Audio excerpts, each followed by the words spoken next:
سوئے جائیں، پھر اس کے بعد رات کے آخری حصے میں اٹھ کے آپ نماز پڑھیں، اور اس میں نبی صلی اللہ علیہ وسلم سے مختلف رکعتیں منقول ہیں جی. تو بہتر یہ کہ 8 رکعتوں کا معمول بنایا جائے، لیکن اگر کوئی 2 رکعت پڑھتا ہے، 4 پڑھتا ہے، 6 پڑھتا ہے، وہ بھی جائز ہے، اور اس سے 8 سے زیادہ بھی پڑھ سکتا ہے. اور وطر جو ہے تہجد کے بعد پڑھے جائیں. اگر جس کو یقین ہو کہ تہجد میں اٹھے گا وہ، تو اس کو چاہیے کہ وطر وہ تہجد کے بعد پڑھے. اور اگر آپ کو ڈاؤٹ ہے کہ پتہ نہیں آنکھ کھلے گی نہیں کھلے گی، تو پھر وطر پہلے پڑھ لیں اور پھر تہجد رات کے آخری حصے میں اٹھ کے پڑھ لیں. بہت بہت شکریہ. اگر یہ بھی ڈاؤٹ ہے کہ اگر تہجد پڑھتے پڑھتے کہیں فجر ہی نہ شروع ہو جائے تو پھر وطر پھر بھی تو پہلے پڑھنا ضروری ہوں گے. بہت بہت شکریہ. میں ایک واقعہ سناتا ہوں، شاید حضرت ڈاکٹر عبدالحی رحمہ اللہ کیا ہے یا مولانا عاشق الہی رحمہ اللہ کا، بزرگوں میں سے کسی ایک بزرگ کا واقعہ ہے. ان کا تہجد کا معمول تھا، روزانہ پابندی سے تہجد پڑھا کرتے تھے. ایک دن بیمار بھی تھے، تھکاوٹ بھی تھی، تو فرماتے ہیں کہ بیماری اور تھکاوٹ کی وجہ سے تہجد میں جب آنکھ کھلی تو اٹھنے کا دل نہیں چاہا. اب یہ پورا واقعہ ذرا غور سے سنو اور اپنے اوپر فٹ کرو. اچھا، ان کا تہجد کا پروگرام ہوتا تھا تو غالباً مصلی پہلے سے رات کو بچھا کے رکھتے تھے، ورنہ شیطان نا یہ ورغلاتا ہے، ابے ابھی اٹھو گے، ابے پھر جا کے مصلی تلاش کرو گے، ابے پھر یہ چھوڑو یار. تو یہ سارے انتظامات پہلے سے کر کے رکھا کرو. تو وہ انہوں نے کہا کہ سستی ہو رہی ہے، اٹھا نہیں جا رہا، نیند بھی آ رہی ہے، کیا کریں؟ اب شیطان کا مقابلہ شروع، شیطان با مقابلہ انسان. کیا خیال ہے؟ اور یہ مقابلہ انسانوں کے ساتھ ہی ہوتا ہے. جو شیطان جیسے شیطان ہوتے ہیں نا، ان سے شیطان کو مقابلے کی ضرورت نہیں ہوتی. وہ کہتے ہیں ویسے ہی پڑا ہوا ہے، میرے کہے بغیر ہی پڑا ہوا ہے. کیا خیال ہے؟ میرے کہے بغیر ہی پڑا ہوا ہے تو مجھے پڑے ہوئے کو اٹھانے کی چندہ ضرورت نہیں ہے. تو اب شیطان نے کیا کیا کہ بھائی سو جا. حدیث میں آتا ہے شیطان تھپکی دیتا ہے، سو جا بھائی، بہت لمبی رات ہے. تو فرماتے ہیں کہ میں اب شیطان سے مقابلہ کیسے کروں، نفس سستی ہے. تو میں نے نفس کو سمجھانا شروع کر دیا اور شیطان کو ٹوپی کرانا شروع. یہ ٹوپی کے میرے الفاظ ہیں، ان کے نہیں ہیں. شیطان کو کیا شروع کر دی؟ ٹوپی کرانا. جیسے شیطان بھی ٹوپی کراتا ہے، پتہ ہے آپ کو شیطان پتہ ہے کیسے ٹوپی کراتا ہے؟ شیطان کہتے ہیں صرف ایک دن تو ناغہ کروا رہا ہوں تو اس سے روزانہ تو پڑتا ہے نا. یہ ٹوپیاں ہیں کہ بھائی جب ایک دن چھوڑو گے تو پھر اگلے دن بھی چھوڑو گے.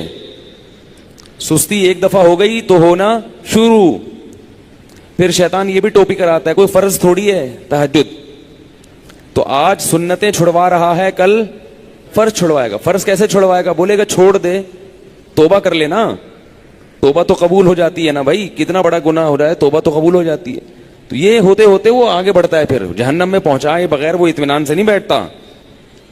تو جیسے شیطان ٹوپی کراتا ہے، آپ بھی شیطان کو ٹوپی کراؤ. تو انہوں نے شیطان کو کیسے ٹوپی کرائی؟ انہوں نے شیطان کو ایسے ٹوپی کرائی کہ شیطان نے کہا سو جا سو جا بھائی سو جا. انہوں نے کہا بس اٹھ کے بیٹھ رہا ہوں اور کچھ بھی نہیں کر رہا. بھائی لیٹا ہوا آدمی اٹھ کے بیٹھ جائے تو یہ تو کوئی مشکل نہیں ہے نا.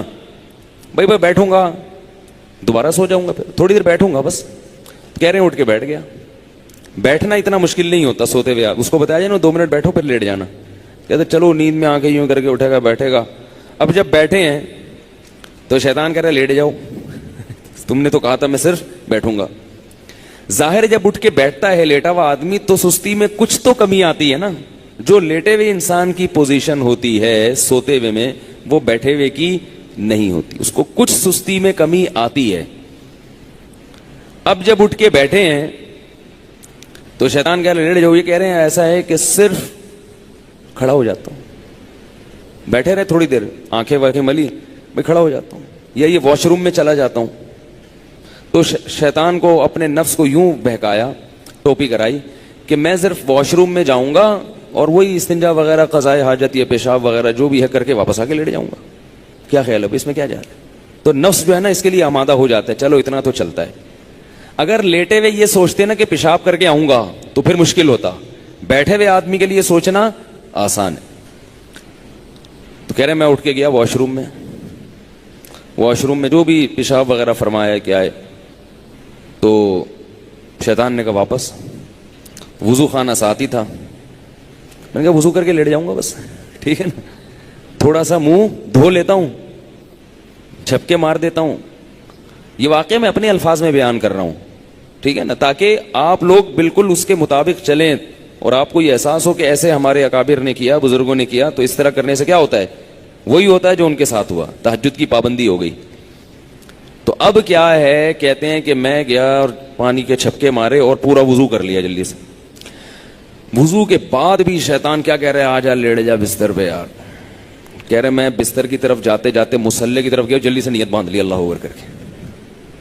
جلدی سے کیا کیا, کیونکہ نیت باندھنے سے پہلے سوچو گے تو شیطان واپس لے جائے گا. تو بھئی اللہ اکبر کہہ کے نیت باندھ لو, پھر دیکھا جائے گا کیا ہوتا ہے. تو نیت باندھ لی تو باندھ لی نا, اب تو ہو گئی نا, اب تھوڑی کہیں بھاگ سکتے ہیں. اتنا تو کوئی نالائق نہیں ہوتا کہ نماز توڑ کے بھاگ جائے. تو یہ ٹرک ہوتی ہیں سستی کو دور کرنے کی. نہیں آ رہی نا, تو اس طرح پڑھ لیا کرو نماز. آپ تہجد کی پابندی اس طرح سے کر لیں گے, تہجد پڑھو گے تو فجر تو لازمی ہوگی. تہجد کو فوکس کرو تو فجر نہیں جائے گی کہیں انشاءاللہ. اگر تہجد رہ بھی گئی تو فجر تو ہو جائے گی نا. شیطان ٹوپی کرا کے تہجد چھڑوائے گا تو آپ بولو گے یار بہت ٹوپیاں ہو گئی ہیں, تہجد چھوڑ دی, فجر تو پڑھی, رکوع کی تسبیح پڑھی, کہنے ہاں پڑھی ہے تو منہ کیوں نہیں ہل رہا تھا؟ تو ظاہر ہے وہ دل میں پڑھ رہے تھے, اس سے نماز نہیں ہوتی. تو جو پروننسیشن ہے یا جو تلفظ ہے وہ تو پورا پراپر طریقے سے ادا ہونا چاہیے نا. تو وہی ادا نہیں ہو رہا, دل میں پڑھ رہے ہیں, تو پھر تلاوت کا ثواب بھی نہیں ملتا اور پھر نماز بھی نہیں ہوتی. ہاں امام کے پیچھے کھڑے ہوں تو وہ تو حدیث میں آتا ہے امام کی تلاوت مقتدی کے لیے کافی ہے, لیکن اس میں بھی رکوع سجود کی تسبیحات یا تحیات تو پڑھیں گے نا. وہ منہ بند کر کے کیسے پڑھ رہا ہے بندہ, سمجھ سے بالاتر ہے. تو آہستہ آواز سے پڑھیں لیکن تلفظ پورا ادا ہو, آواز نکلنا ضروری نہیں ہے. کیا ایک دن میں قرآن ختم کر سکتے ہیں؟ دانیال میرپور خاص سے. دیکھیں صحیح احادیث میں اس کی ممانعت ہے. 3 دن میں قرآن ختم کرنے کی, 7 دن میں قرآن ختم کرنے کی, 1 دن میں قرآن ختم کرنے کی ممانعت ہے. تو اس سے آج ہمارے ہاں بعض لوگ, بعض اسکالرز جو ہیں, چونکہ وہ فقہ اور تو پڑھا ہوا نہیں ہوتا, انہوں نے پراپر وے میں علم حاصل نہیں کیا ہوتا, تو بس جب بھی ان کو کوئی بتایا جائے کہ فلاں بزرگ 3 دن میں قرآن ختم کر لیتے ہیں تو فوراً فتویٰ لگا دیتے ہیں کہ حدیث میں تو مخالفت ہے, ممانعت ہے, اور یہ 3 دن میں قرآن ختم کر رہے ہیں. تو خوب سمجھ لیں صحابہ, تابعین, تبع تابعین, محدثین میں بہت سارے حضرات, امام شافعی رحمہ اللہ, حضرت عثمان رضی اللہ عنہ, ان بہت سارے حضرات سے, امام ابو حنیفہ رحمۃ اللہ علیہ, ان سب سے ثابت ہے کہ بعض ایک رات میں قرآن ختم کر لیا کرتے تھے, اور رمضان میں تو بہت زیادہ یہ لوگ تلاوت کیا کرتے تھے. تو کسی بھی حدیث کا مفہوم جو ہے وہ محققین سے پوچھا جائے گا. تو محققین کہتے ہیں کہ اس حدیث کا مفہوم یہ ہے کہ عام طور پر 3 دن میں یا 1 دن میں قرآن جو ختم کرتا ہے وہ انتہائی اسپیڈ کے ساتھ کرتا ہے, قرآن کو سمجھتا نہیں ہے, قرآن کا حق ادا نہیں کرتا, اس لیے نبی صلی اللہ علیہ وسلم نے منع فرمایا. تو عام لوگوں کا یہی حکم ہے, لیکن بعض لوگوں کو اللہ نے غیر معمولی صلاحیت دی ہوتی ہے. جیسے حضرت عثمان رضی اللہ تعالیٰ عنہ کے بارے میں حضرت عمر نے ایک دفعہ آپ کی طرف اشارہ کر کے فرمایا کہ مجھے اس شخص سے محبت کیوں نہ ہو, یہ وتر کی 1 رکعت میں پورا قرآن ختم کر دیتے ہیں. یعنی 3 رکعت وتر میں سے جو 1 رکعت ہے نا, اس میں پورا قرآن ختم کر دیتے ہیں یہ حجر اسود کے سامنے کھڑے ہو کر. تو ایسے بہت سارے واقعات ہیں اسلاف کے. تو حضرت عمر نے تو نہیں فرمایا کہ غلط کرتے ہیں, یا اور اس طرح کے, خود امام بخاری سے ایسی ان کی عبادت کی کثرت منقول ہے.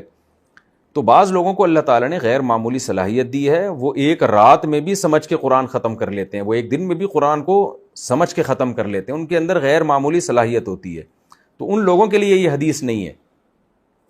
اور بعض لوگوں کے طور پر بطور کرامت کے اللہ تعالیٰ وقت کو لمبا کر دیتے ہیں. ایسے بھی بزرگوں کے بہت واقعات ہیں کہ کرامت کے طور پر اللہ نے ان کے 1 دن کو لمبا کر دیا.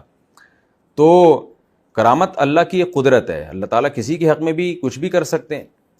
تو بہت سارے یہ واقعات مستند ذرائع سے ثابت ہیں. اس لیے عام لوگوں کے لیے تو یہی حکم ہے کہ اتنی اسپیڈ میں نہ پڑھیں, وہ کہ سمجھ ہی نہ آئے کیا کر رہے ہیں, اور پھر دماغ بھی انسان کا خراب ہونے لگتا ہے اس سے. تو عام لوگوں کے لیے یہی حکم ہے. لیکن اللہ نے کسی کو غیر معمولی صلاحیت دی ہو, قرآن سے غیر معمولی محبت ہو اس کو, تو پھر اس کے لیے جائز ہے یہ.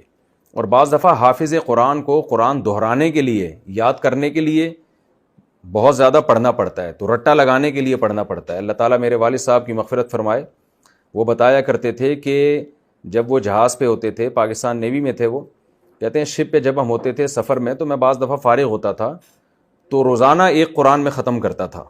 اور 30 دن تک انہوں نے 30 قرآن پھر ختم کیے اس طریقے سے.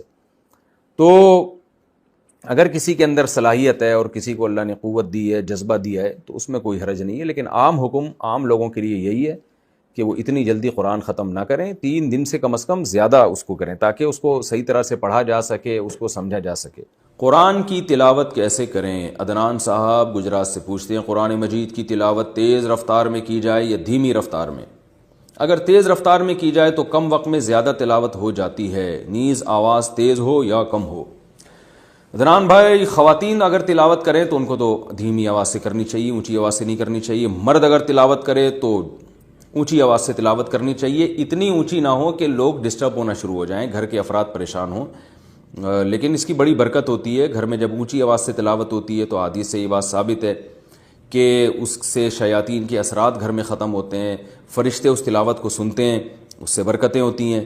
اور ویسے بھی ہمیں یاد ہے ہمارے والد صاحب جب شام کو آیا کرتے تھے گھر میں ڈیوٹی سے، تو نہا دھو کے بیٹھ کے تلاوت کرتے تھے اونچی آواز سے. تو گھر میں ایک بڑی برکت سی محسوس ہوتی تھی. ان کے انتقال کے بعد وہ تلاوت کی آواز ہمیں نہیں آتی تھی.